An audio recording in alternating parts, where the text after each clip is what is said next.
ọ ya bụ mfụ ndị anụnwa na-awapụtasị mmadụ jee nụọ nwaanyị na ọgbọghọ alụbago nwaanyị maọbụ asị gị jee nụzie nwaanyị na ọchukwu na-azụ nwa.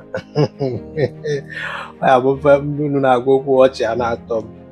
m nakwa ekwu udo ife ahụ na-akọwara ndị abụ ife bụ financial crisis. ma ọ gị nwa na-agwa ya okwere ike ime ike use of ya gọgụl jigodo gọgụl ife a na-akpọ financial crisis and ife financial crisis nwere ike ime gị ime marriage maọbụ onye ịma fesigo something like that maọbụ onye ịnọkọtara efe na marriage ya na ịfụzia nwoke a na-apụ apụ isi a na-acha nwoke ọkụ ịghọtago nwoke nọkọta ọ na-agbazi ọsọ na streeti because of gịnị ndị o ji ụgwọ ịghọtago na oluzukwu ime afịa na-eze som ndị mmadụ ekwejuo esi ife a na-akpọ financial crisis ada ekpetekwa ya n'ekpere ada agbatakwa ya n'afa ka ọmụọ ị na-agbafa sef ka nke problem na-adị ịlụkọta ọrụ mmiri achụkọtara gị aja aka n'owere ekpochikọtara gị onu ụdakwasa gị na marriage ịkwadoro akwado wee ba ị na ịka na astrọgụ a na-agba gị jee n'ọnwa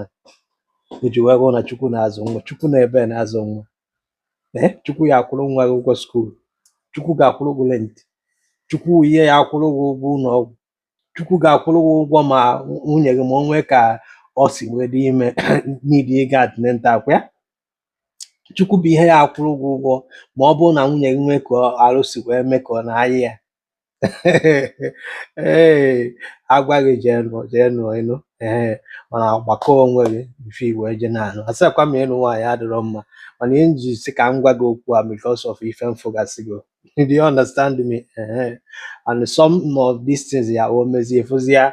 nwoke pụtazi lies ya n'aka nwanne ya nwoke maọbụ nwanne ya nwaanyị ofe ilu iji ego ịghọtago nwere nwoke ya bụ nọrọ na financial crisis obi na-adị mma marriage afọ ga na struggle akpachara anya nwunye gị ebido ịgba n'ilo financial crisis na-etinye lot of ụmụ nwaanyị na temptation. Onwere marriage nwere ike survive n'ụwa without finance. Do you understand what I'm saying? Some pastors amazụ nwunye mmadụ bụ because of financial crisis because nwunye gị ga na-agbaghara ife na ife na-eme gị spiritual mana ife na-eme gị adịrọ spiritual. Do you understand me? Nọọ ife iji aka ekotele onwe gị